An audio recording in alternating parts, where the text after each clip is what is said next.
right, today I'm coming to you from a really cold tent, but I love this tent because this is where I hold women's circles, particularly new moon circles. I've been holding new moon circles for 8 years now this month.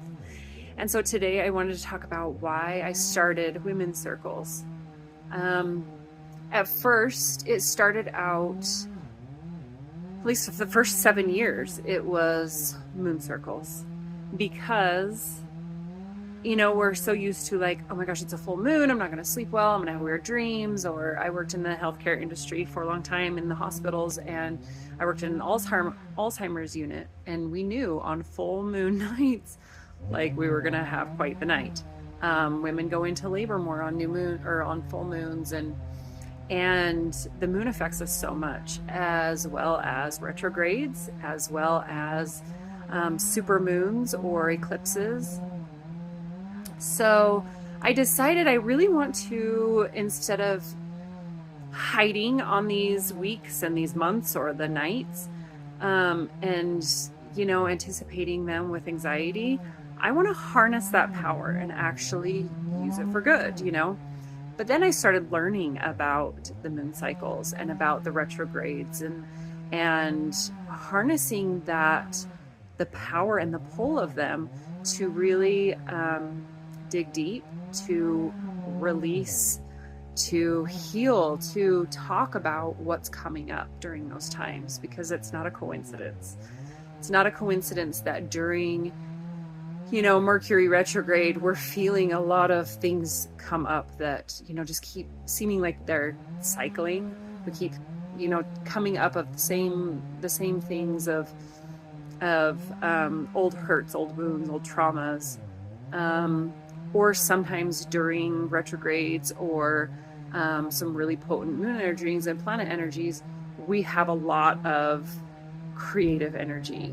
Or this last month was inner child and relationships. So, but then year 7 came, and we were having a discussion in one of the circles. It was actually a full moon circle that I had, and talk of sacred femininity came up. And after even 7 years, I said, you know what? I don't even know what that is. I don't even know if I would recognize it. I don't even know what I would do with it. I don't even know. That's not me. That's definitely not the way I would describe myself.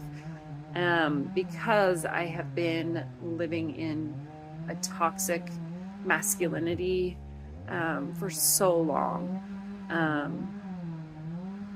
And in the next 24 hours after that circle, my whole life changed. The whole trajectory of my life changed. So year 8 has been totally different. And this month, having moon circles, they are now, not that they weren't before, but they have more of an emphasis on spirit, of prayer, of sisterhood, of womanhood, and our divinity.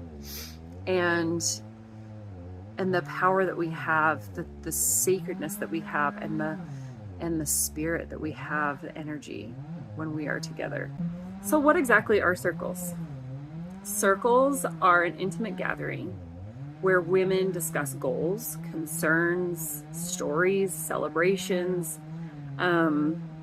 We celebrate joy, we celebrate births, but we also mourn with one another. We pray for one another. We create magic with one another. We harness the power of the moon cycles as well. And they have probably been around since prehistory. In fact, in indigenous cultures, circles were considered incredibly potent and healing. And it was thought that when the women from the tribe gathered together and connected as one, which is what we're doing, right? We have different tribes nowadays. We need more of them.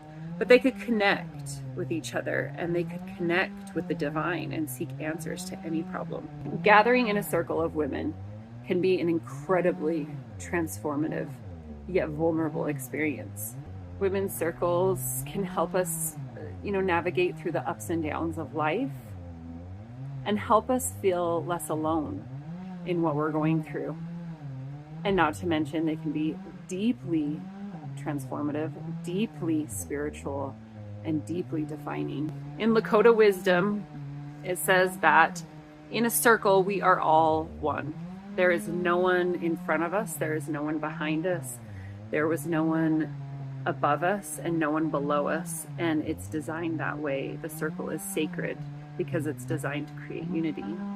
Circles are very spiritual.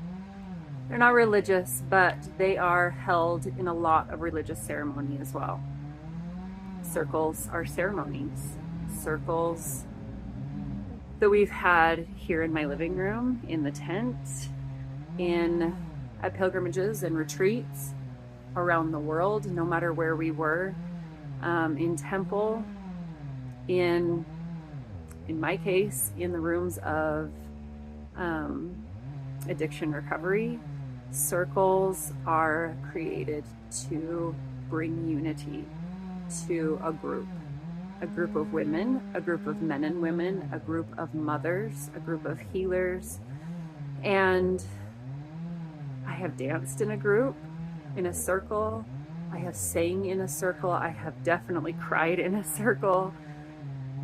And no matter if it was a moon circle, a mother's blessing when I was pregnant and ready to have my children, if it was a prayer circle, if it was a sweat lodge, if it was a support group, a circle has been one of the safest, most transformable, healing places I have ever been in.